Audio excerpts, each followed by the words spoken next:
स्वाध्याय प्रणेते पूजनीय पांडुरंग शास्त्री आठवले यांच्या जीवनावरील सत्याधिष्ठित कादंबरी देह झाला चंदनाचा. लेखक राजेंद्र खेर. भाग दुसरा. जन्मभूमीचा वारसा. रोहे गावाकडे कुठूनही दृश्यक्षेप टाकला तरी ते गाव विलोभनीय दिसतं. निसर्ग सौंदर्याचं आंदण या गावाला लाभलेलं आहे. गावात प्रवेश केल्याबरोबर या सौंदर्याचं पदोपदी दर्शन होतं. नवख्या माणसाला तर प्रथम दर्शनीच गावाचं मोहक रूप मोहून टाकतं. रोहे गावात प्रवेश करतानाच कुंडलिका नदी प्रत्येकाचं स्वागत करते.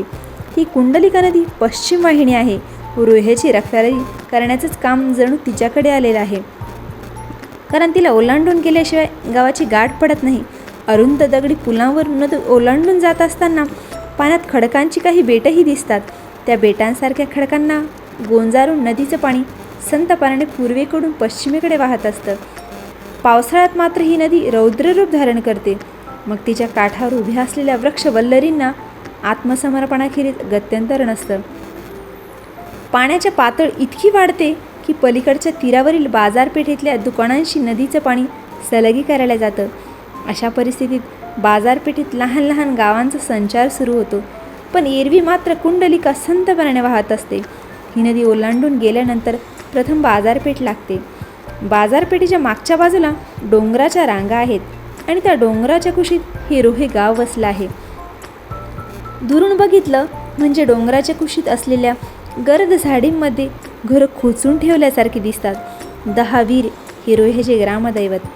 दहावीरचं अपभ्रंश होऊन आज त्या देवीचं नाव दहावीर असं झालेलं आहे. डोंगराच्या पलीकडच्या बाजूला हे दहावीरचं मंदिर आहे. दसऱ्याच्या दुसऱ्या दिवशी या देवीची गावातून पालखी निघते.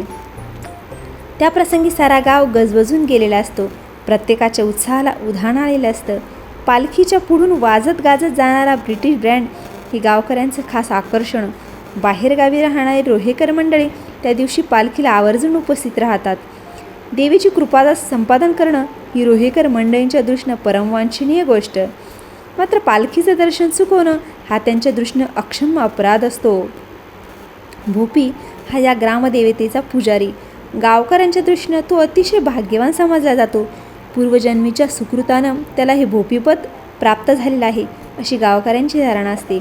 देवीची पूजा अर्चा आणि अन्न व्यवस्था तोच बघत असतो. अस्पृश्यांना मात्र देवीच्या भक्तांनी अजूनही दूरच ठेवलेला आहे. त्यांना मंदिराची पायरी ओलांडता येत नाही. खोबऱ्याचा प्रसाद त्यांना बाहेरच्या बाहेर लांबूनच मिळतो, परंतु त्याबद्दल कुणालाही खेद वा खंत वाटत नाही. परंपरागत हे असंच चाललेलं आहे. नवरात्रात या दहावीर देवीची 9 दिवस जत्राही भरते. रोहे गावाची वस्ती साधारण 3-3.5 हजारांची. गावातली बहुतेक घरं मातीत बांधलेली. वर 2 बाजूंनी अथवा चहू बाजूंनी उतरण, कौलारू छप्पर कुणाच्याही चटकन नजरेत भरतं. प्रत्येक घरापुढं छोटंसं अंगण आहे. गोमयाने ते सारवलेलं आहे. घरातल्या भिंतींमध्ये ठिकठिकाणी खुंट्या ठोकलेल्या दिसतात. काही घरांना पडवी दिसते. पडवी आणि घरातली भुईगुळं तेल यांनी चोपून तयार केलेली आहे. त्यावर गोमयानं सारवण केलेलं आहे. पंचमहाभूतातलं एक तत्व म्हणून त्या मातीच्या घरांचं पावित्र्य प्रतीत होतं. कित्येक घरांमध्ये गोठे दिसतात. भल्या पहाटे एखादी दुभती गाय हंबरते. मग वासराचा लुसण्याचा आवाजही दीर्घकाळ ऐकू येतो. वासरा वारा प्यायल्याप्रमाणे उड्या मारायला लागलं की मातीच्या दुधानं त्यांचं पोट तुडुंब भरलंय असं समजायचं. मग चरवीत दुग्धधारांचं नर्तन चालण्याचा आवाज कानी पडतो. चरवी भरत आली की फेसाचा बसका आवाज ऐकू येतो. रामप्रहरी गाव जागं होतं. काही घरांमधून घनश्यामाची भूपाळी गुणगुणल्याचा मंजूळ आवाज कानी पडतो. त्याचवेळी घराची आणि मनाची साफसफाई सुरू होते. रोही हे गाव असं आचारविचारांनी सनातनी आहे. गावाचे सारे व्यवहार परंपरेशी जखडलेले आहेत. कालानुरूप त्यात कुणी बदल केला तर असे अनुचित मानले जाते. मेहेंदळे हे रोही गावचे खोत, तर लक्ष्मणराव आठवले की त्या गावाचं भूषण. मधल्या आळीतल्या मेहेंदळ्यांच्या भव्य वाड्यांवरून पुढे गेलं म्हणजे लक्ष्मणरावांचं दुमजली घर लागतं. जवळपास 10 गुंठी जमिनीत हे छोटे खाणी टुमदार घर उभं आहे. हे घर बांधण्यापूर्वीची एक मनोरंजक कथा आजही प्रचलित आहे. द्वारकानाथ देशमुख या नावाचे लक्ष्मणरावांचे एक मित्र होते. ते आणि लक्ष्मणराव एकाच वेळी रोह्यात आले. दोघांनाही रोह्यात स्थायिक व्हायचं होतं म्हणून ते जागेच्या शोधात निघाले. त्यावेळी नेमक्या 2 जागा विकाऊ होत्या. त्यातल्या एका जागेबद्दल अशी वंदना होती की त्या जागेत मुलं जगत नाहीत. आता काय करायचं असा विचार त्या दोघांसमोर प्रश्न पडला. ती जागा कुणी घ्यायची असं प्रश्नचिन्ह त्यांच्यासमोर उभं राहिलं. तेव्हा त्यांनी चिठ्ठ्या टाकल्या. तेव्हा द्वारकानाथ देशमुखांच्या वाट्याला ती अशुभ समजली जाणारी जागा आली. द्वारकानाथांनी नाईलाजाने ती जागा खरेदी केली. आज मात्र त्यांच्या मातोश्री घराच्या अंगणात नातवंडांच्या गारडात बसलेल्या दिसतात. एवढंच नव्हे तर मुलांचे पाय पाळण्यात दिसतात. या म्हणीप्रमाणे त्यांचे चिरंजीव चिंतामणराव पुढे चांगलंच नाव कमावणार अशी चिन्ह त्याचवेळी दिसायला लागली होती. लक्ष्मणरावांच्या वाट्याला आलेल्या 10 गुंठे जागेत त्यांनी एक घर बांधलं. गुंठे नावाच्या त्यांच्या एका स्नेहानं या घराचं बांधकाम केलं होतं. लक्ष्मणराव आठवले यांचं हे घर उत्तराभिमुखी आहे. घरासमोरच रस्ता पश्चिम बंगाल आहे. एखाद्या पांढऱ्या रिबिनीप्रमाणे डोंगराकडे गेलेल्या त्या रस्त्याला दक्षिणेकडून उत्तरेकडे उतार आहे. लक्ष्मणरावांच्या घरासमोर म्हणजे रस्त्याच्या पलीकडच्या बाजूला मोकळी जागा आहे. पूर्वी तिथे मोठं तळं होतं, परंतु त्या जागेवर सतत केरकचरा पडत गेल्यामुळे ते तळं पुरतं बुजून गेलं होतं. अधूनमधून त्या दिशेनं दुर्गंधीही येत असे. एवढंच नाही तर त्या तळ्याच्या ठिकाणी भूतपिशाचांचं वास्तव्य आहे अशा अफवाही गावात पसरलेल्या होत्या. त्यामुळे फारसं कुणी त्या तळ्याकाठी फिरकत नसे. तेव्हा लक्ष्मणराव एक दिवस हातात कुदळ फावळं घेऊन निघाले आणि स्वतः तळं साफ करू लागले. ती पाहून गावची मंडळी त्यांच्या मदतीला धावून आली आणि ती तळं त्यांनी पूर्ववत स्वच्छ केलं. तिथून येणारी दुर्गंधी आता बंद झाली आहे. भूतपिशाचांनीही आपला मुक्काम हलवला असावा. त्या तळ्याच्या उजव्या बाजूला एक शिवालय आहे, तर डाव्या बाजूला काही कौलारू घरं दिसतात. लक्ष्मणरावांच्या घराच्या परसदारी एक गोठा आहे. लक्ष्मणरावांनी मोठ्या हौसेने तिथे गुरं बांधलेली आहेत. त्यांचं घर सलग खोल्यांचं आहे. घराच्या पुढच्या अंगाला 8-10 फुटांची लांबरुंद ओसरीच्या डाव्या बाजूला 2 कोरीव कोनाडे, तर समोरच्या बाजूला पायऱ्यांच्या शेजारी लाकडी कठडा आहे. कठड्याच्या उभ्या लाकडावर सुंदर कोरीव काम केलेलं आहे. साधारण 1.5 फूट उंचीच्या या कठड्यावर अलीकडेच एक दोरी बांधलेली दिसते. ही दोरी बांधण्याचा हेतू हा की अवखळ नातवाला कठड्यावरून खाली उड्या मारता येऊ नयेत. परंतु लक्ष्मणरावांचा हा 5 वर्षाचा नातू कितीही रागावलं तरी त्या कठड्यावरून उड्या मारीतच असतो. या दोरीमधून सफाईदारपणानं आपलं अंग काढून घेऊन कठड्यावरून उड्या मारण्याचा त्याचा उपक्रम चालूच असतो. आताही त्याचा तोच उपक्रम चाललेला होता. एवढ्यात त्याची आजी सरस्वतीबाई तिथे आली आणि कातावून त्याला म्हणाली, अरे किती उड्या मारतोस, पाय दुखावेल ना, आणि पडलास म्हणजे. छोटा पांडुरंग हसत म्हणाला, पडेन कसा आजी, मला चांगली सवय आहे. हां, उड्या मारूनच सवय झाली आहे, दुसरं काय. पण आता पुरे कर पांडुरंग, लागेल तुला. खरोखर तुझ्या पायांना धरबंद कसा नाही. यावर उत्तरादाखल पांडुरंग आणखी एक उडी मारली. याच्या पायांना धरबंद घालणं कुणालाही शक्य नाही असा विचार करून सरस्वतीबाई आत कामाला निघून गेल्या. शेजारीच ओसरीवर सागरकोटे खेळत बसलेली नर्मदाताई पांडुरंगाला उद्देशून म्हणाली, अरे आजी सांगते तर जरा ऐक की, कशाला एवढ्या उड्या मारतोस. कठड्यावर बसूनच पांडुरंगानं विचारलं, उड्या मारल्या तर काय होईल ग ताई, पडशील ना तू. पण उडी बरोबर मारली तर पडेनच कसा, आणि चुकली तर. बरोबर मारली तर चुकेल कशी. नर्मदाताईनं त्याला समजावण्याचा प्रयत्न केला होता. हे काम नर्मदाताईला नेहमीच करावं लागे. आईसारखी ती त्याला सांभाळायची. आपल्या धाकट्या भावावर तिचं निरतिशय प्रेम होतं. पांडुरंगापेक्षा ती जेमतेम 4.5 वर्षांची मोठी होती. पण त्या वयातही तिला चांगली समज आलेली होती. आपले आई वडील दूर आहेत या गोष्टीची ती पांडुरंगाला कधीही जाणीव होऊ देत नसे. त्याची आई पार्वतीबाई आणि वडील वैजनाथ शास्त्री त्यावेळी मुंबईला राहत होते. या दोघांना त्यांनी रोह्यात आजी आजोबांकडे ठेवलं होतं. त्या दोघांना आजी आजोबांची माया लाभली होती. परंतु पांडुरंगाला नर्मदाताईकडून आईचीही माया मिळत होती. त्याच मायेने ती पांडुरंगाला पुढे म्हणाली, तुझी उडी मुळीच चुकणार नाही हे खरं आहे, पण आता उडी मारणं थांबव आणि माझ्याजवळ येऊन बस. तिचं बोलणं पांडुरंगाला पटलं. तो तिच्याजवळ जाऊन बसला. एवढ्यात अंगणाच्या बाजूचं फाटक वाजलं. दोघांनी तिकडे बघितलं. लक्ष्मणराव बाहेरून आले होते. ताईनं मोठ्यानं ओरडून सांगितलं, आजी अण्णा आले. सरस्वतीबाई लगबगीनं बाहेर आल्या. अण्णा तोपर्यंत फाटकाच्या शेजारीच उभे होते.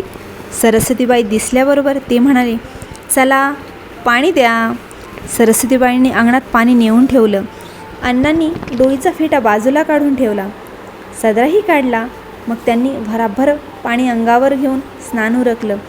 स्नान उरकल्यावर ते धाबळी नेसले आणि त्यावर चढून घरात गेले.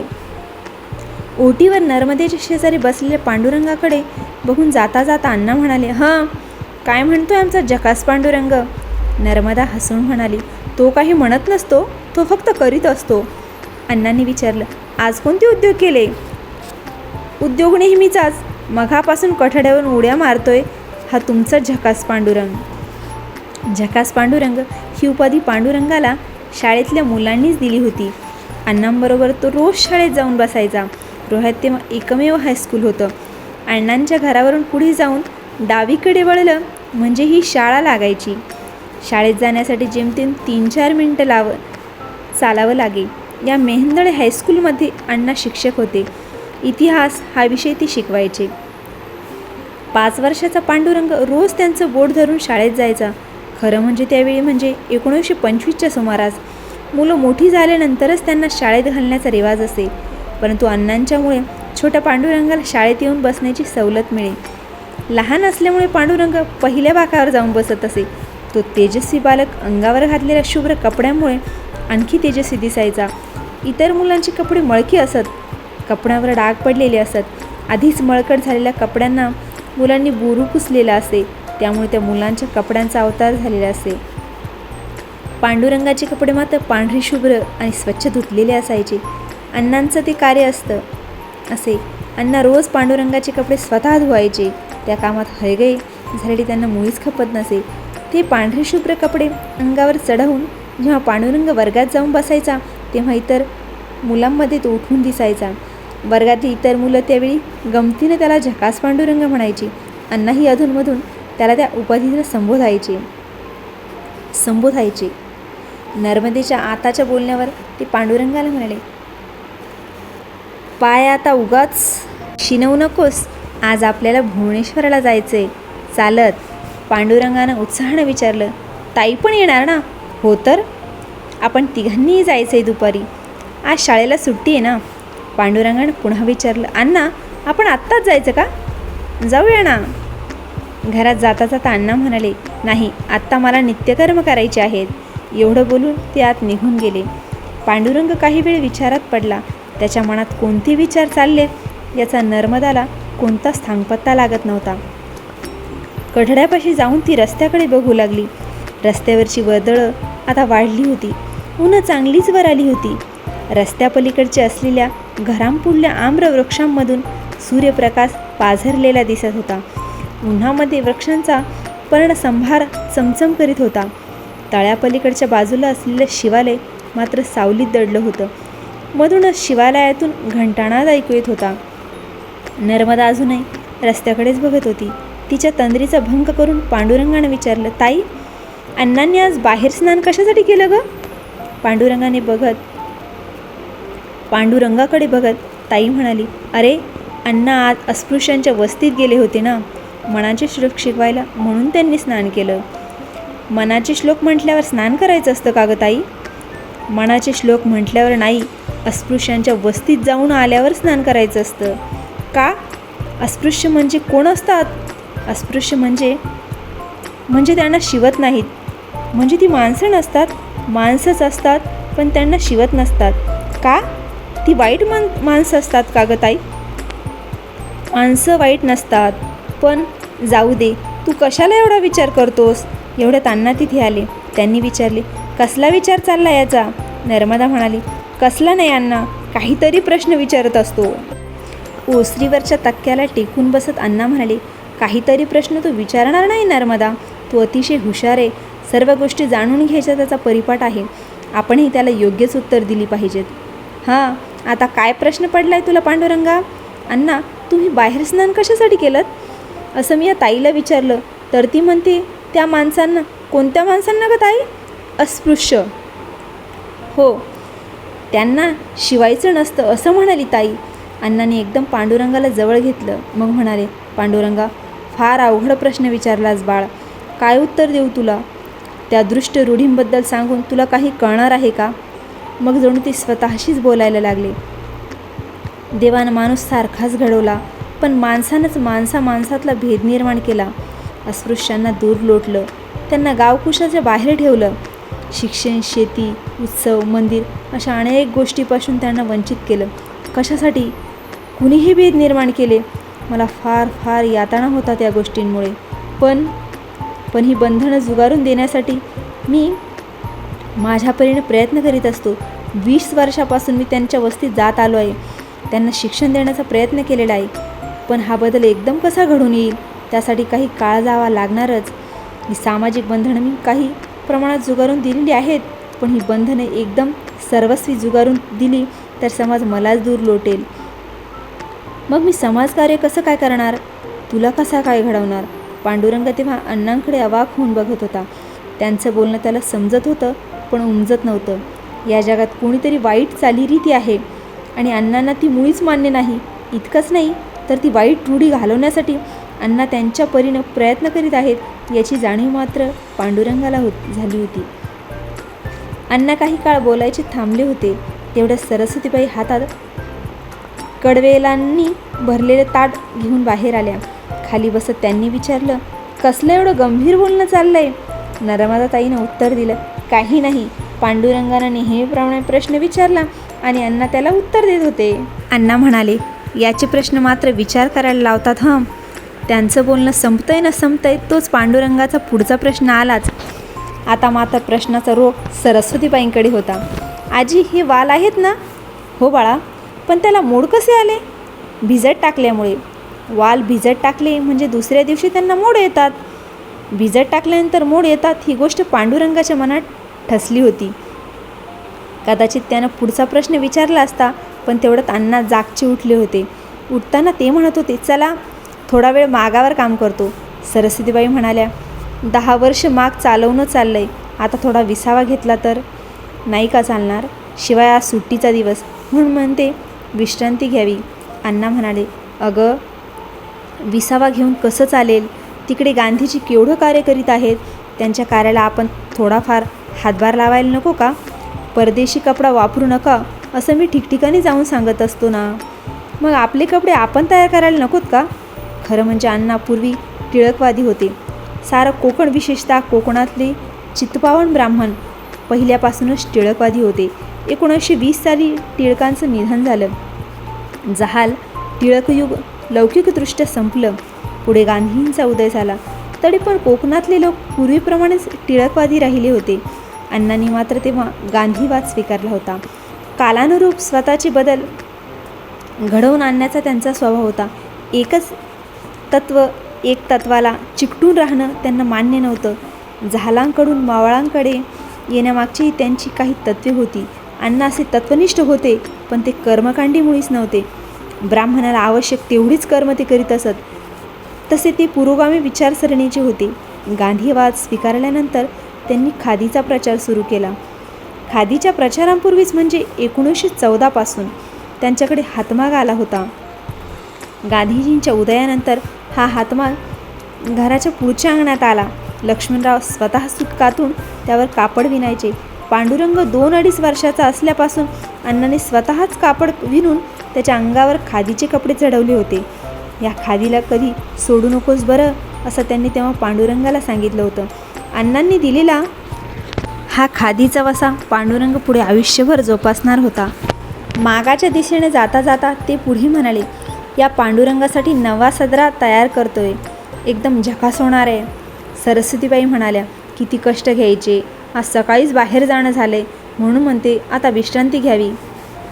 अण्णा म्हणाले, अगं अलीकडे जातो का मी अस्पृश्य वस्तीत? आज खूप दिवसांनी गेलो शिकवायला. 10 वर्षांपूर्वी नियमित जात होतो. आता कुठे एवढं जाणं होतंय? पण आज दुपारी भुवनेश्वराला जायचं म्हणताय ना? हो तर. खूप दिवसात पांडुरंगाला तिकडे नेलेलं नाही. पांडुरंगाकडे बघत ती पुढे म्हणाले, दुपारनंतर आपल्याला जायचंय हं. जेवण करून थोडा वेळ विश्रांती घ्या आणि आता उड्या मारू नकोस, नाहीतर पाय दुखतील. एवढं बोलून अण्णा मागाच्या दिशेने गेले. पांडुरंग आणि नर्मदाताई हे दोघे सरस्वतीबाईंबरोबर घरात गेले. आत गेल्यानंतरही पांडुरंगाचे अस्पृश्यांबद्दलचे विचार मुळीच थांबलेले नव्हते. भुवनेश्वर मंदिर तसं फार दूर नव्हतं. रोह्याच्या आग्नेय दिशेला ते साधारण 1 कोस अंतरावर होतं. आठवल्यांच्या घरांपासून चालत तिथे पोहोचायला साधारण 20 ते 25 मिनिटं लागायची. अधूनमधून अण्णा भुवनेश्वरला जात असत. आज मात्र ती एकटी निघाली नव्हते. पांडुरंग आणि नर्मदा यांनाही त्यांनी बरोबर घेतलं होतं. घरापुढच्या रस्त्यावरून ते दक्षिणेला चालत निघाले.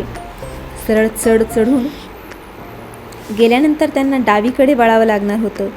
वळल्यानंतर सरळ 15-20 मिनिटं चालून गेल्यावर ते भुवनेश्वरला पोचणार होते. चढून वर आल्यावर अण्णांनी त्या दोघांना उद्देशून विचारलं, आपण आधी तळ्यावर जायचं का? दोघेही एकसुरात ओरडले, हो, मज्जा येईल. मग मेहेंदळे हायस्कूलवरून डावीकडे न वळता ते तिघे शाळेच्या पटांगणाच्या मागील बाजूला असलेल्या तळ्याच्या दिशेने निघाले. सूर्यएव्हाना पश्चिमेकडे झुकला होता. डाव्या हाताच्या कौलारू घरांवर सूर्याची सोनेरी किरणं पोहुळली होती, तर उजव्या हातांच्या घरांची कौलारू छप्पर काळवंडलेली दिसत होती. घरापुढच्या वृक्षांच्या सावल्या रस्त्यावर उतरल्या होत्या. त्यामधून झिरपलेले सूर्यकिरण रस्त्यावर पसरलेली होती. त्या छायाप्रकाशांच्या मार्गावरून वाट काढीत ते तिघे शाळेमागच्या तळ्याकाठी येऊन पोचले. डोंगराच्या कुशीत ते तळ विसावलेलं होतं. डोंगराच्या पार्श्वभूमीवर ते उठून दिसत होतं. सूर्याची सुवर्णरंगी किरणं जलाशयावर पडल्यामुळे पाणी चमचमत होतं. वाऱ्यांची झुळूक आली की ती चमचम नर्तन करीत असल्याचा भास होत होता. तळ्याच्या बाजूला काही पाकोळ्या उडताना दिसत होत्या. खंड्या, बगळे यांसारखे पक्षी पाण्यातल्या माशांचं भक्ष्य टिपवण्यासाठी वृक्षांवर दबा धरून बसले होते. त्या सायंकालीन पवित्र शांततेतील ते निसर्गदृश्य बघून ते तिघेही कमी अधिक प्रमाणात हरखून गेले. पांडुरंग तर त्या निसर्गदृश्यांची एकरूप होऊन गेला होता. इतक्यात पांडुरंगाने एक छोटा खडा उचलला आणि तळ्यात टाकला. तेव्हा अण्णा चढ्या आवाजात म्हणाले, अरे, दगड कशाला टाकतोस पाण्यात?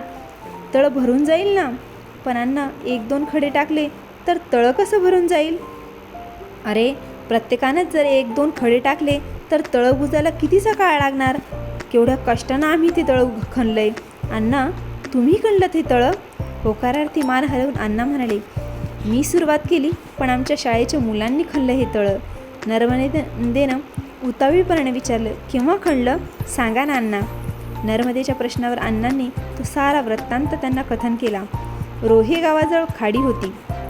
असं असून सुद्धा गावात वर्षानुवर्ष पाण्याचं दुर्भिक्ष होतं.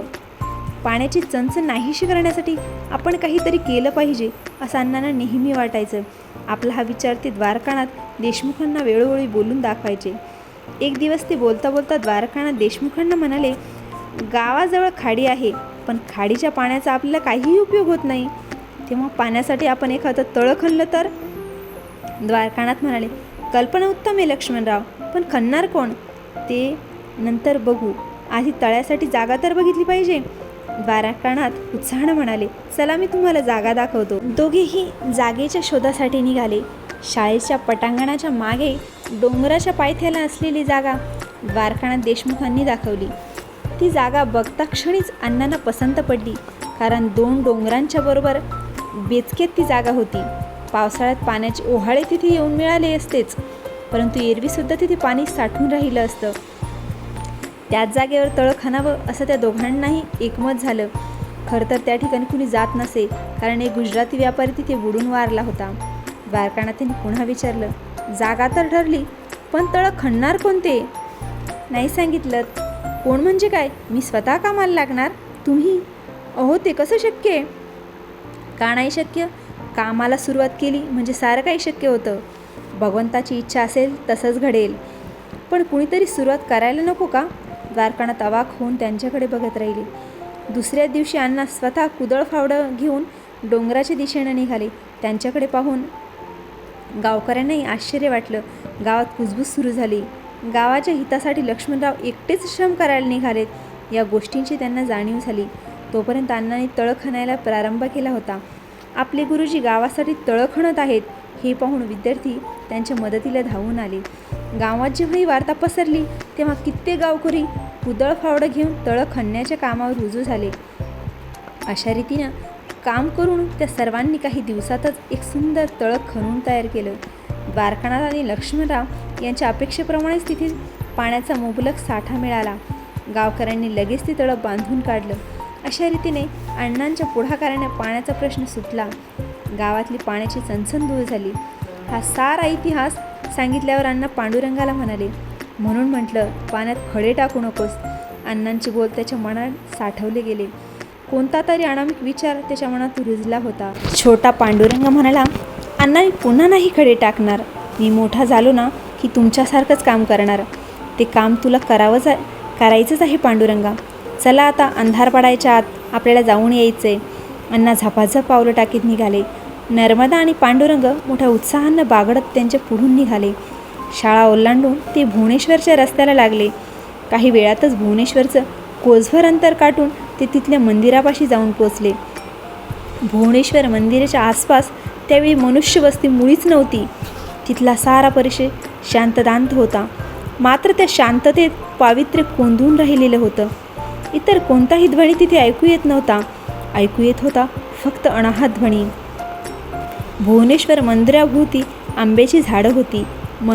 मंदिराच्या दुसऱ्या बाजूला बकुळेचे भलं मोठं झाड होतं. मंदिरापुढे एक 7-8 फूट उंचीची दगडी दीपमाळ होती. दीपमाळेतले दिवे मात्र कित्येक दिवसात तेवले गेले नव्हते. मंदिराचं बांधकाम जुन्या पद्धतीचं होतं, पण कौलारू छप्पर होतं. तर छपराच्या खालच्या उतरत्या बाजूला लाकडी नक्षीकाम केलेलं होतं. प्रवेशद्वाराच्या दोन्ही बाजूला लाकडी चौकटीत उभे लोखंडी गज बसवलेले होते. मंदिराच्या आत गेल्यावर समोरच्या बाजूला नंदी होता. त्याला ओलांडून पुढे गेलं म्हणजे देवीचा गाभारा लागायचा. गाभाऱ्यात शिवलिंग होतं. गाभाऱ्यात जाण्यासाठी 3-4 दगडी पायऱ्या उतरून जावं लागायचं. त्या तिघांनी मंदिरात प्रवेश केला. अण्णा चटकन डावीकडे वळले. डावीकडच्या कोपऱ्याकडे बघून त्यांनी साष्टांग प्रणिपात घातला. पांडुरंग आणि नर्मदा यांनीही त्यांचं अनुकरण केलं. अण्णांनी त्या मोकळ्या कोपऱ्याला कशासाठी नमस्कार केला हे मात्र त्यांना समजलं नव्हतं. शिवलिंगाचं दर्शन घेऊन आल्यानंतर अण्णा काही क्षण नेत्र मिटून त्याच कोपऱ्यापाशी बसले. पांडुरंग आणि नर्मदा ही दोघेही त्यांच्याजवळ तिथे स्थानापन्न झाले. काही वेळानं अण्णांनी आपले नेत्र उघडले. आपल्या जागेवरून उठत ते म्हणाले, चला आता समाधीपाशी जाऊन बसू. तिघेही जण मंदिराबाहेर पडले.